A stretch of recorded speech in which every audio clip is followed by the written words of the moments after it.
melalui akun Facebook pribadinya.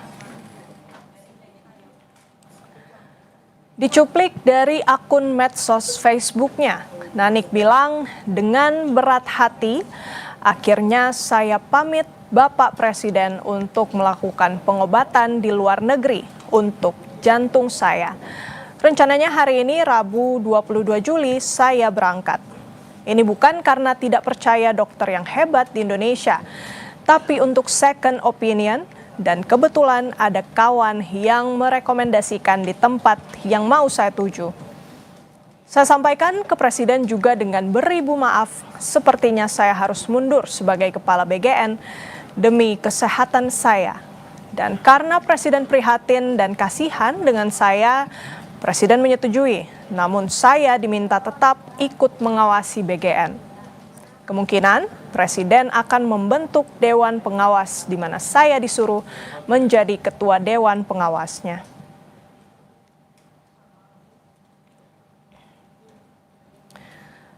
Pengunduran Nanik S. Deyang dari Kepala BGN dibenarkan Asisten Khusus Presiden Bidang Komunikasi dan Analis Kebijakan, Dirgayusa Setiawan. Dalam rilis tertulisnya, Dirgayusa bilang hari ini 22 Juli 2026, Ibu Nanik Deyang berpamitan kepada Presiden Prabowo untuk menjalani pengobatan jantung. Beliau juga mengundurkan diri sebagai Kepala Badan Gizi Nasional.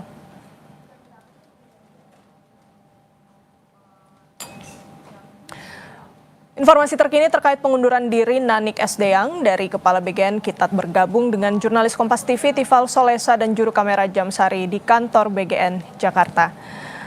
Selamat pagi Tifal, bagaimana tanggapan pegawai BGN di sana? Bagaimana reaksinya terkait dengan pengunduran diri Nanik Deyang lewat akun medsosnya?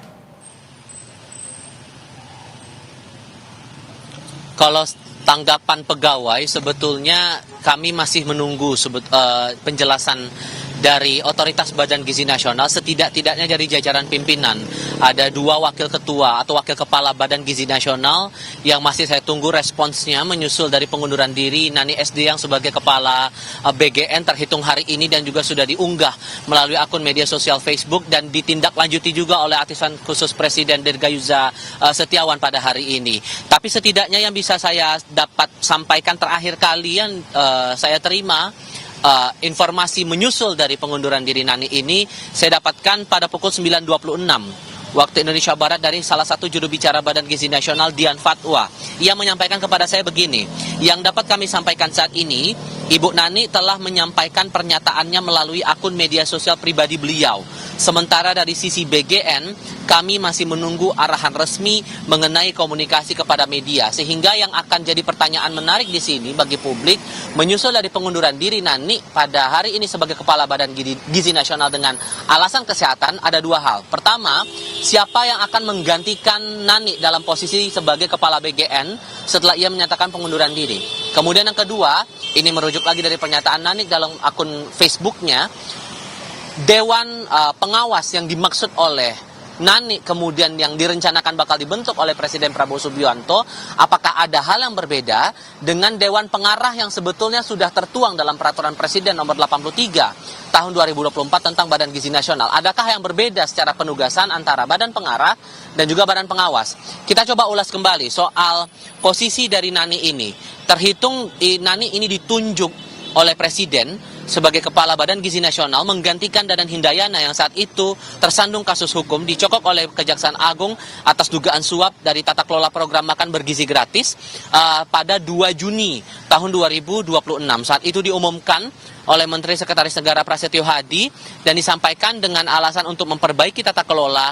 Nanik kemudian ditunjuk sebagai Kepala BGN yang saat itu sebelumnya menjabat sebagai Wakil Kepala BGN. Lalu menyusul lagi penunjukan 2 wakil kepala baru, yakni Trenggono dan juga Agustina Arumsari. Nah, Agustina Arumsari ini juga berstatus sebagai juru bicara kelembagaan dari jajaran pimpinan Badan Gizi Nasional. Dalam keterangan yang terakhir kali disampaikan, Nanik menyampaikan alasannya karena alasan kesehatan dan disebut dalam upaya dia menyampaikan pengunduran diri dengan alasan untuk berobat ke luar negeri itu tadi, disebutkan Presiden menyetujui. Namun saya diminta tetap ikut mengawasi Badan Gizi Nasional.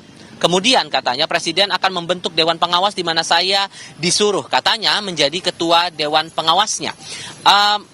Inilah yang kemudian akan menarik dicermati. Saat kemudian Nani ini posisinya baru berjalan 1,5 bulan, kemudian menyatakan pengunduran diri, siapa yang akan menggantikan? Mengingat ada ada satu pernyataan menarik sebetulnya yang disampaikan Nani dalam keterangannya via akun media sosial Facebook pagi ini. Disampaikan pengganti saya adalah adik saya, di mana saya bisa menjewer kalau misalnya terjadi hal-hal yang menyimpang. Nah, adik ini dalam konteks apakah jajaran wakil kepala yang saat ini menjabat atau justru ada nama baru yang akan menduduki posisi sebagai kepala Badan Gizi Nasional yang tugas pokoknya adalah menjalankan salah satu program prioritas pemerintah saat ini, yakni program makan bergizi gratis. Adakah nama baru dari eksternal lembaga BGN atau justru dari internal? Ini akan menarik untuk dicermati dan ini juga yang masih kami tunggu sampai dengan saat ini keterangan dari pihak Badan Gizi Nasional. Setidaknya bisa saya gambarkan, Renata, kondisi dari sekitar gedung Badan Gizi Nasional di kawasan Kebon Sirih, Jakarta Pusat ini tidak ada kegiatan mencolok dalam kurun 1 jam terakhir ini. Dan secara umum sebetulnya sejak Dadan diproses hukum di Kejaksaan Agung dengan dugaan suap tata kelola MBG, area Badan Gizi Nasional ini baik itu akses masuk maupun akses keluar ini dijaga ketat oleh petugas internal keamanan BGN. Tidak ada yang bisa masuk ke dalam gedung BGN tanpa tujuan yang jelas, baik itu untuk pengurusan administrasi ataupun bertemu dengan jajaran BGN atau siapapun yang berada di dalam area BGN tanpa tujuan yang jelas. Diminta untuk menunjukkan bukti urusan apa yang hendak dilakukan di dalam gedung BGN, ingin bertemu dengan siapa. Itu yang saya baca sejauh ini dari kondisi yang tergambar di kawasan BGN di kawasan Jakarta Pusat ini. Nah, kalau merujuk lagi dari peraturan Presiden nomor 83 tahun 2024 tentang Badan Gizi Nasional, disebutkan bahwa untuk kepala Badan Gizi Nasional ini ditunjuk untuk memimpin dan bertanggung jawab atas pelaksanaan tugas dan fungsi Badan Gizi Nasional sekaligus untuk menjalankan arahan dari jajaran Dewan Pengarah. Dewan Pengarah ini siapa? Dewan Pengarah ini kalau kita rujuk lagi di pasal sebelumnya, di pasal 7 dan 8 Perpres ini disebutkan terdiri dari ketua, wakil ketua, dan 5 anggota yang berisi dari tokoh-tokoh kenegaraan, tokoh agama, tokoh masyarakat, purnawirawan TNI atau Polri atau PNS, serta akademisi. Yang tujuannya memberikan arahan kepada jajaran pimpinan, dalam hal ini ketua dan wakil ketua, untuk menjalankan tugas dan fungsinya di Badan Gizi Nasional. Saat kemudian Nani memberikan bocoran dalam tanda kutip akan ada Dewan Pengawas yang bakal dibentuk oleh Presiden dalam internal Badan Gizi Nasional, adakah hal yang berbeda? Apakah akan ada tugas pokok fungsi yang berbeda atau ini hanya perubahan nama, perubahan nomenklatur, atau justru juga akan ada unsur yang berbeda ketimbang Dewan Pengarah sesuai dalam aturan Perpres tahun 2024 ini? Dan bagaimana kemudian perumusan dari Dewan Pengawas yang dimaksud oleh Nani sebagaimana yang hendak direncanakan oleh Presiden Prabowo seperti yang ia sampaikan dalam akun media sosial Facebook itu tadi. Ini juga yang bakal menarik untuk dicermati. Kemudian untuk pasal 50 terkait dengan pemberhentian kepala atau yang telah berakhir masa jabatannya dapat diangkat lagi dalam jabatan organik sesuai formasi yang tersedia. Kalau kita merujuk lagi dari pernyataan Nani mengaku bahwa ada arahan dari Presiden Prabowo untuk kemudian Nani ditunjuk sebagai ketua Dewan Pengawas BGN. Bagaimana tugasnya, strukturnya, arah dari pengawasan ini akan bagaimana, mengingat sudah ada juga 5 pejabat baru yang kemarin Badan Gizi Nasional perkenalkan kepada publik dalam rangka untuk memperbaiki tata kelola Badan Gizi Nasional, khususnya untuk menjalankan program makan bergizi gratis itu tadi. Kita perlu ingat lagi kemarin 5 pejabat baru yang diperkenalkan oleh 2 wakil kepala BGN, salah satu yang diumumkan langsung oleh Agustina Arumsari saat itu dalam konferensi pers, yakni Sekretaris Utama Lili Kamilia, kemudian Deputi Sistem dan Tata Kelola Prima Yosefin Hutapea, ada juga Deputi Penyediaan dan Penyaluran Zainuri, kemudian Deputi Bidang Promosi dan Kerjasama Marimandarto, serta Departemen atau Deputi Pemantauan dan Pengawasan Ketut Sumedana. Adakah hal yang berbeda secara pengawasan sehingga kemudian ada rencana untuk membentuk Dewan Pengawas di internal BGN? Ini juga bakal menarik untuk dicermati. Sampai dengan detik ini saya masih menunggu penjelasan dari Agustina Arumsari, Wakil Kepala BGN, kemudian Deputi Bidang Pemantauan dan Pengawasan BGN Ketut Sumedana, soal langkah lanjutan setelah Nani Sdang ini menyatakan pengunduran diri dan disampaikan kepada publik lewat akun media sosial Facebooknya. Renata. Baik, Tifal, ini tentu yang kami tunggu juga. Pertama-tama tentu siapa yang kemudian mengganti dan bagaimana pembentukan Dewan Pengawas BGN. Tadi juga Anda sempat menyatakan bahwa sudah mendapatkan konfirmasi begitu ya dari tenaga ahli BGN bahwa pihaknya ini masih menunggu untuk keterangan lebih lanjut yang bisa dikatakan ke media. Tapi kalau dari pantauan Anda dan mungkin Anda sudah mendapatkan konfirmasi di sana, apakah ada semacam rapat begitu atau koordinasi khusus yang dilakukan dari internal BGN mengingat ini transisinya bisa dikatakan cukup mendadak begitu, apalagi kalau kita lihat jangka waktunya pergantian pimpinan BGN ini masih sangat singkat begitu ya, dari yang semula Dadan Hindayana kemudian pindah ke Nanik Sdang. Bagaimana Tifal Anda melihatnya di sana? Sejauh ini Renata, yang saya lihat aktivitasnya belum tampak hal-hal yang mencolok atau hal-hal signifikan.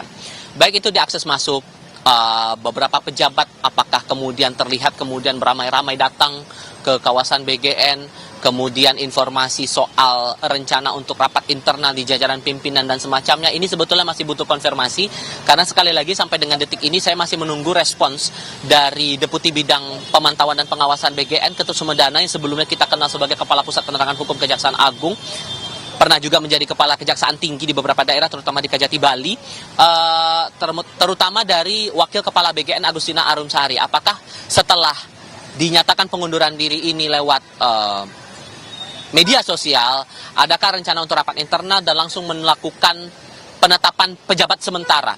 Atau adakah obrolan yang sudah sempat terjadi antara pimpinan BGN dalam hal ini ketua maupun wakil ketua sebelum akhirnya Nani menyatakan mundur dengan alasan kesehatan ingin berobat ke luar negeri? Karena ini juga menarik dicermati. Apakah kemudian sudah ada perbincangan non formal ataupun formal atas kondisi Nani saat ini, dan ini akan berpengaruh juga pada siklus dari perjalanan kerja dari BGN ini kalau kemudian Nani tetap harus menjalankan tugasnya dengan kondisi kesehatan sedemikian. Ini juga yang masih perlu kami konfirmasi dari beberapa otoritas terkait. Tapi setidaknya yang saya lihat sampai dengan detik ini belum ada kegiatan yang signifikan mencolok, terutama dari jajaran pimpinan untuk melakukan rencana rapat internal di BGN, maupun juga yang menarik dicermati saat nanti kita berharap semoga ada konfirmasi juga dari pihak istana menindaklanjuti surat ini. Kapan sebetulnya sudah ada perbincangan dari Nani kepada Presiden Prabowo Subianto soal kondisi kesehatannya yang kemudian berujung pada pernyataan atau penyampaian surat pengunduran diri kepada Presiden untuk mundur dari posisi sebagai Kepala BGN ini, Renata. Baik, kita tunggu bersama-sama bagaimana tindak lanjut dari pengunduran diri Kepala BGN Nanik Sdang. Terima kasih banyak laporan lengkapnya jurnalis Kompas TV, Tifal Solesa dan juru kamera Jamsari, langsung dari kantor BGN Jakarta. Saudara jangan beranjak, Kompas TV, Breaking News Kompas TV akan segera kembali.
Nasional Nanik Sdeang mengumumkan pengunduran diri. Nanik umumkan pengunduran dirinya melalui akun Facebook pribadinya. Dicuplik dari akun medsos Facebooknya, Nanik bilang, dengan berat hati, akhirnya saya pamit Bapak Presiden untuk melakukan pengobatan di luar negeri untuk jantung saya. Rencananya hari ini, Rabu 22 Juli, saya berangkat. Ini bukan karena tidak percaya dokter yang hebat di Indonesia, tapi untuk second opinion dan kebetulan ada kawan yang merekomendasikan di tempat yang mau saya tuju. Saya sampaikan ke Presiden juga dengan beribu maaf, sepertinya saya harus mundur sebagai Kepala BGN demi kesehatan saya. Dan karena Presiden prihatin dan kasihan dengan saya, Presiden menyetujui, namun saya diminta tetap ikut mengawasi BGN.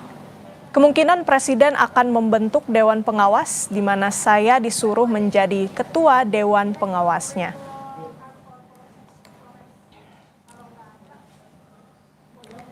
Pengunduran Nanik Sdeang dari Kepala BGN dibenarkan Asisten Khusus Presiden Bidang Komunikasi dan Analis Kebijakan Dirgayusa Setiawan. Dalam rilis tertulisnya, Dirgayusa bilang hari ini 22 Juli 2026, Ibu Nanik Sdeang berpamitan kepada Presiden Prabowo untuk menjalani pengobatan jantung. Beliau juga mengundurkan diri sebagai Kepala Badan Gizi Nasional.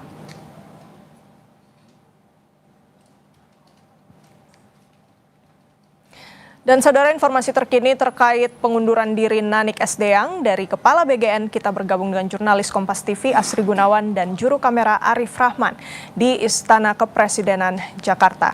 Selamat pagi Asri, apa tanggapan Istana terkait pengunduran diri Nanik Sdeang dari Kepala BGN yang ia umumkan lewat medsosnya? Ya, sejauh ini konfirmasi ataupun juga respons yang baru saya dapatkan ini baru dari Asisten Khusus Kepresidenan Bidang Komunikasi dan Analis Kebijakan Dirgayusa Setiawan yang membenarkan kabar pengunduran diri Nanik Sdeang dari jabatannya sebagai Kepala Badan Gizi Nasional. Dirgayusa menyampaikan bahwa memang ini sudah diterima oleh Presiden begitu dan sudah secara resmi Nanik pamit dari BGN karena harus menjalani perawatan ataupun juga menjalani prosedur demi keselamatan ataupun juga demi kesehatannya karena Nanik menyebutkan dirinya memiliki penyakit terkait dengan jantung begitu. Nah, kalau dari pihak istana yang lain saya juga mencoba mengkonfirmasi ke Mensesnek, ke Seskap juga, tapi kami masih menunggu bagaimana respons dari istana ataupun juga di Mensesnek ataupun Seskap terkait dengan kemunduran Nanik Sdeang ataupun juga terkait dengan kabar yang disampaikan Nanik melalui media sosial Facebooknya pribadi. Kemudian kalau saya coba baca ulang Renata dan saudara dari postingannya atau unggahannya di Facebook, Nanik Sdeang menyebutkan di kalimat akhir, insya Allah pengganti saya adalah dalam tanda kutip adik saya, di mana saya bisa menjewer kalau misalnya terjadi hal-hal yang menyimpang.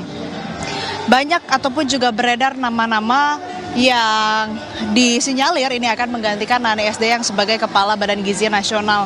Salah satunya yang sampai ke kalangan wartawan atau awak media di Istana, wartawan RI1 adalah nama Wakil Menteri Pertanian Sudaryono yang nantinya akan menggantikan posisi Nanik di posisi Kepala Badan Gizi Nasional.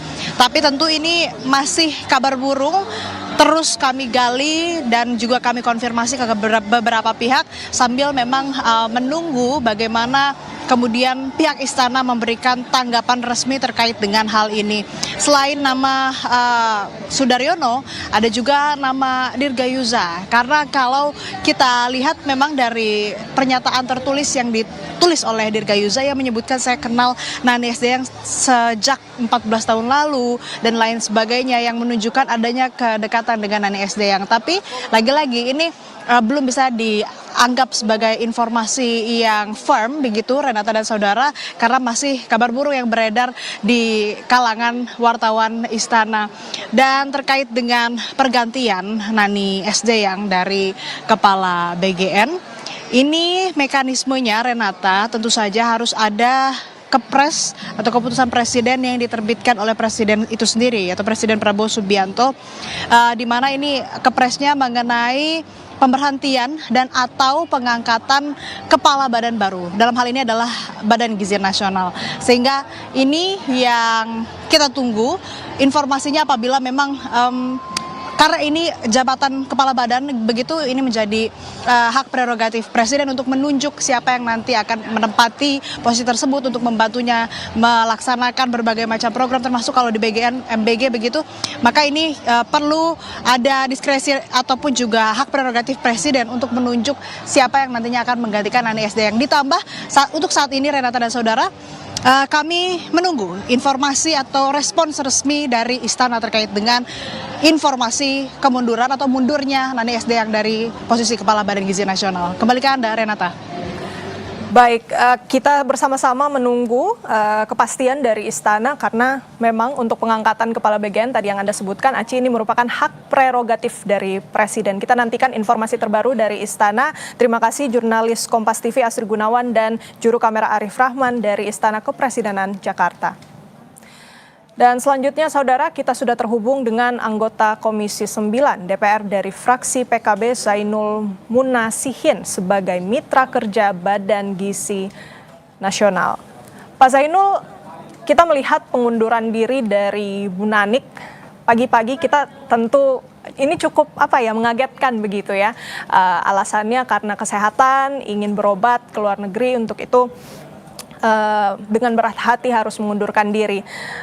Tapi Pak Zainul sebagai mitra, ini kita tahu program makan bergizi gratis merupakan program prioritas presiden, sehingga untuk menjamin transisinya ini dibutuhkan kepastian segera begitu ya. Tapi kita tahan sejenak, Pak Zainul jawabannya bisa dijawab usai jeda. Tetap di Breaking News Kompas TV.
Saudara, Anda kembali menyaksikan Breaking News Kompas TV. Bersama saya Renata Panggalo, kita membahas pengunduran diri Nanik S. Deang dari posisi Kepala Badan Gizi Nasional. Dan untuk mengetahui lebih lanjut, kita terhubung dengan anggota Komisi 9 DPR dari fraksi PKB Zainul Munasihin sebagai mitra kerja Badan Gizi Nasional. Pak Zainul, kita melihat program MBG ini merupakan program prioritas Presiden Prabowo Subianto. Kekosongan Kepala BGN ini tentunya harus segera diisi agar transisi untuk tetap melanjutkan program prioritas berjalan dengan baik. Dari Komisi 9, apa yang Bapak cermati? Apakah sudah ada bocoran, Bapak? Ya, Mbak Renata, pertama tentu kami di Komisi 9 kaget ya, terkejut dengan pengunduran diri dari Bu Nani ini. Tapi kami menghargai keputusan beliau karena ini menyangkut soal kesehatan. Kesehatan kan hal yang utama ya. Jadi kami menghargai keputusan beliau untuk mengundurkan diri. Dan ke depan menurut saya memang pemerintah, dalam ini adalah Presiden Pak Prabowo Subianto, harus segera mengambil langkah cepat dengan menunjuk Kepala BGN yang definitif. Karena hari-hari ini kami Komisi 9 bersama dengan BGN sedang melakukan ya percepatan transisi perbaikan tata kelola di Badan Gizi Nasional. Tentu kita tidak ingin kekosongan pucuk pimpinan BGN nanti berpengaruh terhadap percepatan transisi perbaikan tata kelola di BGN, gitu ya. Oke, berarti memang dari Komisi 9 mendorong agar pemerintah segera menunjuk kepala BGN baru atau ya PLT begitu ya Pak Zainul. Kita akan melihat bagaimana dinamikanya nanti. Tapi saya tidak perlu PLT ya, langsung aja definitif kepala BGN. Kenapa harus PLT ya? Karena kan ini kan kewenangan penuh ya, hak prerogatif dari Presiden untuk menunjuk kepala badan ya, karena dia setingkat menteri. Jadi itu kewenangan penuh prerogatif Presiden. Jadi menurut saya tidak perlu PLT, langsung aja definitif kepala BGN. Karena kita ingin lari cepat ini. Kalau PLT nanti ada keterbatasan kewenangan, ya kan? Sementara kita butuh eksekusi dari orang yang punya legitimasi yang kuat gitu. Oke, Pak Zainul, juga di Jumat pekan lalu Komisi 9 ini menyelenggarakan rapat dengan mitra kerja BGN begitu ya, dan kita lihat bahwa Ibu Nanik ini berhalangan untuk hadir, yang kemudian diwakili oleh Wakil Kepala BGN Agustina Arumsari. Boleh dijelaskan Pak, isi dari pertemuan itu seperti apa? Ya, kami dua kali ya ketemu dengan BGN ya, yang sebelumnya kita bicara soal evaluasi, kemudian kita bicara soal laporan pertanggungjawaban anggaran APBN tahun 2024 yang 2025 yang diselenggarakan oleh Badan Gizi Nasional. Ada beberapa poin penting dari pembicaraan kami di dalam rapat dengar pendapat dengan BGN. Yang pertama adalah terkait dengan evaluasi anggaran tahun 2025, kami memang menemukan ada beberapa inefisiensi, dan juga kita juga menemukan ada beberapa belanja atau pengeluaran dari Badan Gizi Nasional yang mesti harus diperiksa ulang karena meragukan. Salah satunya adalah adanya tunggakan dari Badan Gizi Nasional hampir 1,6 triliun ya, yang di dalamnya adalah pembangunan dapur-dapur atau SPBG yang dibiayai oleh APBN. Itu kurang lebih 1 triliun 40 miliar, yang mana pembangunan SPBG melalui dana APBN ini selama ini kami dari Komisi 9 ya belum mendapatkan update itu di mana lokasinya, kemudian per titiknya anggarannya berapa, mekanisme pembangunannya menggunakan apa, apakah lelang, apakah penunjukan langsung, apakah e-katalog, kita juga belum mendapat. Itu yang untuk 2025. Yang kedua, agenda kita yang berikutnya yang sempat kita bahas dengan Badan Gizi Nasional adalah formula untuk menentukan target penerima manfaat program makan bergizi gratis. Kalau kita berpedoman pada nota keuangan Presiden 2025 Agustus ya, kemudian dikuatkan lagi dengan surat Kemenkyu dan juga Bappenas kepada kami, kepada Komisi 9 tanggal 5 Mei, jumlah penerima manfaat kita kan masih ada di angka 82,9 juta dengan anggaran 270 triliun. Nah, pimpinan BGN yang baru kemarin menyampaikan ke kita akan melakukan beberapa efisiensi. Nah, efisiensi itu dimulai dari berapa jumlah penerima manfaat yang akan diberikan oleh BGN dalam program makan bergizi gratis. Pak Presiden Prabowo dalam sidang paripurna kabinet kemarin sempat menyampaikan, di situ ada videonya yang itu juga diupload oleh Bu Nani. Beliau menyampaikan penerima manfaat dari program makan bergizi gratis adalah 74,5 juta penerima manfaat. Nah, dari jumlah penerima manfaat inilah yang akan diturunkan ke bawah. Berapa dapur yang bisa di cover untuk bisa melayani 74,5 juta penerima manfaat. Termasuk nanti di dalamnya detail-detail menyangkut soal tata kelolanya, ya, soal insentif kepada mitra, kemudian soal bagaimana dapur di wilayah terpencil atau 3T gitu. Kemudian juga terhadap dapur-dapur yang sudah masuk masa persiapan tapi sekarang terkena moratorium. Nah, nanti akan dihitung dari berapa total jumlah penerima manfaat yang diputuskan oleh Badan Gizi Nasional. Sekarang kita masih menunggu karena BGN minta waktu 1 bulan. Nah, sebetulnya agak terlalu lama kalau menurut kami ya, tapi it's okay karena kan memang situasi di BGN hari ini sedang terjadi dinamika yang luar biasa. Tentu pimpinan BGN yang baru butuh waktu yang agak lama gitu untuk mendiagnosa ya dan juga menentukan treatment terbaik untuk MBG ke depan gitu. Oke, Komisi 9 memandang bahwa butuh waktu begitu ya untuk melakukan sejumlah evaluasi. Kita bisa bilang begitu ya, meskipun Bu Nanik ini sudah ada sejumlah perbaikan yang ia lakukan dalam kurun waktu yang ia menjabat sebagai Kepala BGN, namun tidak bisa dipungkiri juga ya Pak, tadi ada beberapa evaluasi, tadi ada inefisiensi, tunggakan BGN hampir 1,6 triliun tadi Bapak sampaikan, terus target penerimaan manfaat, dan juga bagaimana kemudian perbaikan di 3T dan juga moratorium ya, dapur-dapur yang masih dalam fase persiapan. Menurut Komisi 9 sosok seperti apa yang bisa kemudian gerak cepat begitu Pak untuk menggantikan Bu Nanik dan menyelesaikan masalah ini? Ya, pertama saya secara pribadi ingin mengapresiasi ya kerja-kerja ya termasuk terobosan-terobosan yang dilakukan oleh Bu Nani selama beliau menjadi wakil kepala BGN dan juga sempat menjabat menjadi kepala BGN 1-2 bulan ya. Beliau termasuk salah satu atau sedikit orang di Badan Gizi Nasional yang punya concern untuk perbaikan tata kelola. Tentu kami berharap ke depan Bu Nani masih bisa bergabung ya, membackup, mensupport Badan Gizi Nasional. Saya dengar katanya mau dibentuk Dewan Pengawas Badan Gizi Nasional dan Bu Nani informasinya mau diproyeksikan ke situ.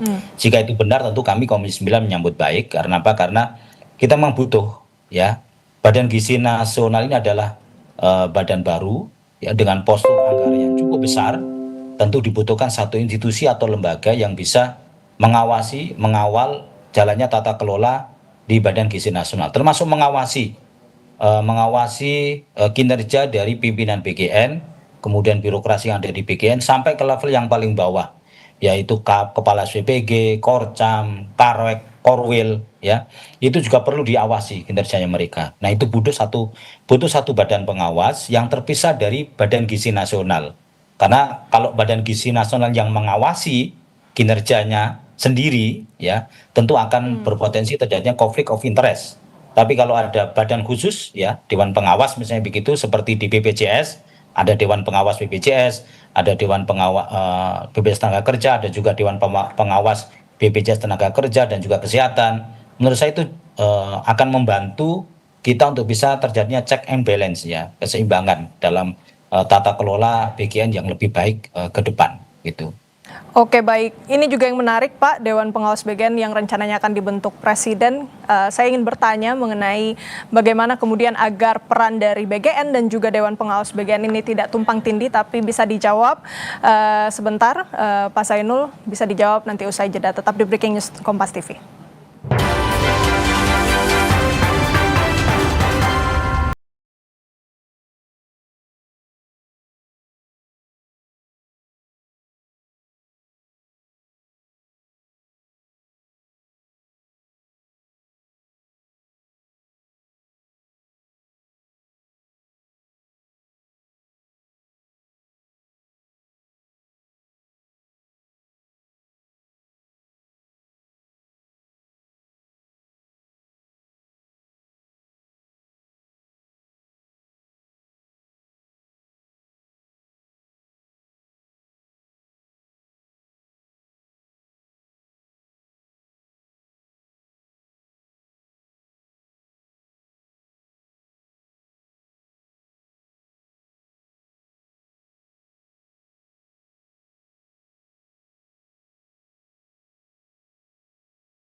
Saudara, Anda kembali menyaksikan Breaking News Kompas TV bersama saya Renata Panggalo. Kepala Badan Gizi Nasional Nanik Sdeyang mengumumkan pengunduran diri. Nanik umumkan pengunduran dirinya melalui akun Facebook pribadinya. Dicuplik dari akun medsos Facebooknya, Nanik bilang dengan berat hati, akhirnya saya pamit Bapak Presiden untuk melakukan pengobatan di luar negeri untuk jantung saya. Rencananya hari ini Rabu 22 Juli saya berangkat. Ini bukan karena tidak percaya dokter yang hebat di Indonesia, tapi untuk second opinion dan kebetulan ada kawan yang merekomendasikan di tempat yang mau saya tuju. Saya sampaikan ke Presiden juga dengan beribu maaf, sepertinya saya harus mundur sebagai Kepala BGN demi kesehatan saya dan karena Presiden prihatin dan kasihan dengan saya, Presiden menyetujui, namun saya diminta tetap ikut mengawasi BGN.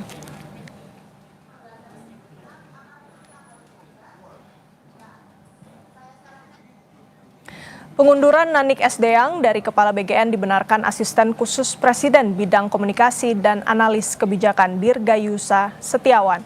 Dalam rilis tertulisnya, Dirgayusa bilang hari ini 22 Juli 2026, Ibu Nanik Sdeyang berpamitan kepada Presiden Prabowo untuk menjalani pengobatan jantung. Beliau juga mengundurkan diri sebagai Kepala Badan Gizi Nasional.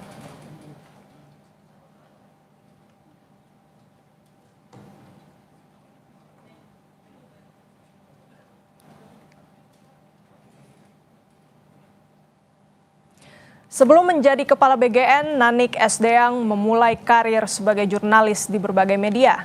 Nama Nanik mulai mendapat perhatian lebih luas saat bergabung dalam tim pemenangan Prabowo Subianto pada Pilpres 2019. Saat itu ia menjabat sebagai Wakil Ketua Badan Pemenangan Nasional atau BPN, Koalisi Adil Makmur untuk pasangan Prabowo Subianto Sandiaga Uno. Setelah Prabowo memenangkan Pilpres 2024, Nanik dipercaya masuk dalam jajaran pemerintahan. Nanik sempat dilantik sebagai Wakil Kepala 1 Badan Percepatan Pengentasan Kemiskinan (BPTASKIN) periode 2024-2029. Pada Juni 2025, Nanik juga sempat ditunjuk sebagai Komisaris Independen PT Pertamina Persero. Sementara tepatnya pada 17 September 2025, ia diangkat menjadi Wakil Kepala BGN, sekaligus diberhentikan dari jabatannya di Badan Percepatan Pengentasan Kemiskinan. Jabatan Nanik berakhir sebagai Kepala BGN menggantikan Dadan Hindayana yang terjerat korupsi. Sebelumnya, Jumat pekan lalu 17 Juli 2026, Komisi 9 DPR RI menggelar rapat dengar pendapat bersama Badan Gizi Nasional. Dalam rapat bersama DPR, kala itu Kepala BGN Nanik Sdeyang tidak hadir dan diwakili Wakil Kepala BGN. Disampaikan bahwa Nanik berhalangan hadir karena kondisi yang tidak sehat. Dalam rapat dibahas evaluasi pelaksanaan MBG, salah satunya penguatan regulasi pelaksanaan MBG. Sebelumnya, Komisi 9 DPR RI menggelar rapat dengar pendapat umum bersama MBG Watch membahas program makan bergizi gratis. Anggota MBG Watch, Media Wahyudi Askar, ungkap temuan kritis soal target penerima manfaat dan evaluasi. Media Askar bilang ada 3 institusi yang berwenang mengevaluasi atau menghentikan program ini, yakni Mahkamah Konstitusi, DPR, dan Presiden. Saya berharap. Baik, selamat pagi Bapak Ibu anggota. Dapur harus higienis, penyerapan UMKM lokal harus sekian dan lain-lain. Bapak, Ibu, ini soal kausalitas. The main problem is who is running this program. Siapa pemilik SPPG-nya? Sepanjang SPPG-nya masih dimiliki oleh orang-orang yang punya konflik kepentingan, saya sangat tidak yakin bahwa kemudian dapurnya akan dikelola dengan baik. Dan itu kalau terus terjadi, maka sampai 2029 kita akan mendiskusikan masalah yang sama. Melelahkan sekali. Maka di titik itu saya mungkin hanya akan bilang secara demokrasi hanya ada 3 institusi yang bisa menghentikan dan mengevaluasi program ini. 1, Mahkamah Konstitusi, dan kami sudah ajukan judicial review dan gugatan, dan kemungkinan secara prediksi kemungkinan belum tentu dan kemungkinan akan ditolak. Institusi kedua yang bisa menghentikan dan mengevaluasi program ini adalah Dewan Perwakilan Rakyat. Ada hak yang melekat di sana secara demokrasi. Dan entitas ketiga yang bisa menghentikan ini adalah Prabowo Subianto. Dan terus terang saya hanya ingin bilang dari 3 entitas ini kami berada dalam kekecewaan dan kekhawatiran ini tidak akan kemana-mana dan direspon oleh ketiga institusi ini. Sangat menyakitkan kalau kami berharap pada entitas keempat, yaitu Tuhan yang Maha Kuasa. Dan saudara, sekarang kita sudah terhubung dengan jurnalis Kompas TV Tifal Solesa dan juru kamera Muhammad Jamsari di kantor BGN Jakarta. Tifal, apakah sampai dengan saat ini sudah ada informasi terbaru mengenai mekanisme pengunduran diri atau pergantian dari pucuk pimpinan BGN, Tifal? Masih perlu konfirmasi lagi sebetulnya, Renata, apakah setelah pengunduran diri Nani ini proses penetapan kepala ini sepenuhnya akan dipegang oleh internal Badan Gizi Nasional atau berpulang lagi kepada keputusan yang bakal diambil oleh Presiden Prabowo Subianto, mengingat program yang ditanggung oleh BGN ini cukup besar karena masuk dalam program prioritas pemerintah, dalam hal ini makan bergizi gratis.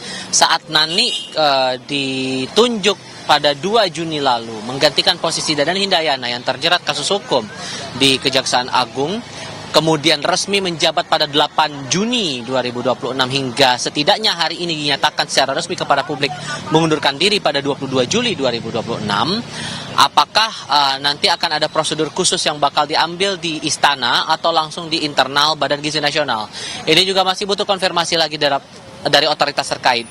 Saya juga masih menantikan konfirmasi lebih lanjut dari Agustina Arumsari selaku Wakil Kepala Badan Gizi Nasional maupun Deputi Bidang Pengawasan dan Pemantauan Badan Gizi Nasional Ketut Sumedana soal langkah lanjutan yang bakal diambil internal BGN setelah Nani menyatakan mundur dari jabatannya dengan alasan kesehatan untuk melakukan perawatan atau pengobatan ke luar negeri. Tapi setidaknya yang bisa kita pelajari atau kita cermati dari peraturan Presiden nomor 83 tahun 2024, sebetulnya sudah ada mekanisme yang disusun terutama soal pengangkatan dan pemberhentian dari pejabat kepala maupun wakil kepala Badan Gizi Nasional ini. Tapi dengan dinamika yang saya bisa katakan berbeda ketimbang saat itu Dadan dinyatakan digantikan oleh Nani dengan alasan terjerat kasus hukum. Saat itu di 2 Juni 2026, istana yang langsung memberikan pernyataan. Kita ingat waktu itu Menteri Sekretaris Negara Prasetyo Hadi menyampaikan penggantian posisi dari ketua atau kepala BGN yang awalnya dipegang oleh Dadan Hindayana kemudian digantikan oleh Nani Sdang, kemudian jajaran wakil kepala BGN yang juga ikut terjerat kasus hukum kemudian digantikan oleh 2 pejabat lainnya yang berbeda yakni Trenggono dan juga Agustina Arumsari. Saat itu disampaikan langsung oleh pihak istana. Nah, kemudian dalam perjalanan kira-kira 1 bulan 14 hari lebih, 1 bulan 15 hari sekitar itu, Nani kemudian menduduki posisi sebagai penanggung jawab dari kerja-kerja Badan Gizi Nasional sebagai kepala BGN, dan dia sudah menyampaikan ada beberapa hal yang sudah dijalankan oleh Nani dalam kurun waktu yang terbilang cukup singkat 1,5 bulan ini, terutama yang komitmennya menyangkut tentang tata kelola Badan Gizi Nasional dan program makan bergizi gratis kepada para penerima manfaat. Dalam keterangan terakhir yang disampaikan Nani melalui akun media sosial akun media sosial Facebooknya pada hari ini, disampaikan ada beberapa poin, yakni mengganti 5 pejabat eselon 1, membentuk tim khusus, 11 tim khusus bahkan untuk reformasi Badan Gizi Nasional, serta memperkecil atau memfokuskan lagi penerima manfaat dari program makan bergizi gratis ini.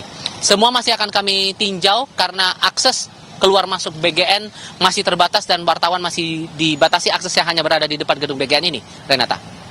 Baik, kita nantikan informasi terbaru dari kantor BGN, Tifal, karena memang tentu kekosongan ini sangat diperlukan untuk diisi segera, mengingat ini merupakan program prioritas Presiden makan bergizi gratis. Terima kasih laporan lengkapnya jurnalis Kompas TV, Tifal Solesa, dan juru kamera Muhammad Jamsari, langsung dari kantor BGN Jakarta.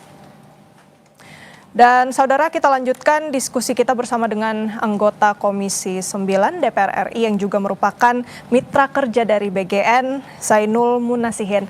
Pak Zainul, Pak, Ya. tadi kita juga sudah menyinggung bagaimana rencana Presiden akan membentuk Dewan Pengawas BGN.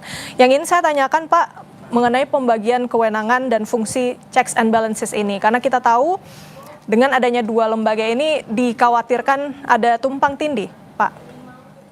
Ya, menurut saya tidak akan terjadi tumpang tindih ya. Sudah pasti kalau Badan Gizi Nasional dia menetapkan regulasi, ya, kemudian dia melaksanakan regulasi itu, sementara Dewan Pengawas BGN dia mengawasi pelaksanaan atau implementasi dari regulasi yang dibuat oleh Badan Gizi Nasional. Saya kira tidak akan tumpang tindih, justru saling melengkapi. Dan itu juga terjadi misalnya di BPJS Tenaga Kerja maupun juga di BPJS Kesehatan. Jadi di BPJS Kesehatan dan juga BPJS Tenaga Kerja kita juga punya Dewan Pengawas di masing-masing institusi ini. Dan itu juga membantu ketika terjadi persoalan-persoalan menyangkut soal tata kelola, ya, kemudian juga terjadi misalnya praktek-praktek yang tidak wajar dalam penyelenggaraan kegiatan di institusi itu, Badan Pengawas atau Dewan Pengawas bisa memberikan rekomendasi-rekomendasi. Jadi saya kira tidak akan terjadi tumpang tindih. Justru kalau menurut pribadi saya itu sangat dibutuhkan ya. Ya. Menurut Komisi 9 ini tentunya menjadi sebuah kebutuhan, begitu ya Pak Zainul. Terakhir, mungkin dari Komisi 9 ada harapan khusus mengingat banyak sekali yang perlu dievaluasi. Tadi yang disebutkan ada inefisiensi, kemudian untuk target penerimaan manfaat. Kira-kira apa nih harapan dari Komisi 9 untuk Kepala BGN yang baru? Ya, Kepala BGN yang baru merupakan hak prerogatif dari Presiden, dari Bapak Prabowo. Tentu kita serahkan sepenuhnya ya kepada Bapak Presiden untuk menunjuk figur yang terbaik ya untuk menggawangi Badan Gizi Nasional ke depan. Cuman kami dari Komisi 9, saya secara pribadi berharap yang pertama, Kepala BGN yang baru kita berharap perspektifnya adalah perspektif mencari solusi. Bukan perspektif yang mengarah kepada konflik. Karena hari ini terjadi dinamika yang luar biasa, khususnya antara Badan Gizi Nasional dengan para mitra dapur ya. Karena sampai hari ini kan masih ada 13.000 dapur aglomerasi yang masuk masa persiapan yang sekarang di moratorium. Itu harus dibicarakan dengan baik-baik, dengan kepala dingin, dengan pendekatan mencari solusi. Nah, begitu juga dengan dapur-dapur yang ada di wilayah terpencil. Misalnya begini, pimpinan BGN sebagian menyampaikan pendapatnya bahwa mereka hanya akan pakai Perpres nomor 12, di mana lokasi daerah untuk dapur-dapur wilayah 3T itu hanya ada di 30 kabupaten dengan mengacu kepada Perpres 12. Tentu statement seperti ini itu bisa menimbulkan reaksi yang luar biasa dari para mitra. Yang mana mereka membangun dapur 3T itu dengan Perpres 115. Nah, kita berharap ke depan pimpinan BGN yang baru memahami konstruksi dari pola hubungan kemitraan antara mitra-mitra dapur dengan Badan Gizi Nasional. Jangan sampai ada yang merasa ditinggalkan, ada yang merasa dianaktirikan, apalagi diabaikan. Nah, ini butuh perspektif figur yang memang memahami secara utuh konstruksi dari program makan bergizi gratis yang disampaikan oleh Bapak Presiden Prabowo Subianto. Oke, dibutuhkan figur yang dapat memahami hubungan kemitraan dengan mitra MBG dan tentunya pendekatan berbasis solusi. Terima kasih banyak sudah berbagi pandangan anggota Komisi 9 DPR RI fraksi PKB Bapak Zainul Munasihin. Sehat selalu Bapak. Sama-sama, makasih Mbak Renata. Dan kami tutup Breaking News Kompas TV. Saudara, informasi lebih lanjut mengenai pengunduran diri Nanik Sdeyang sebagai Kepala BGN Anda dapat saksikan di Kompas Siang. Saya Renata Panggalo, terima kasih. Sampai jumpa.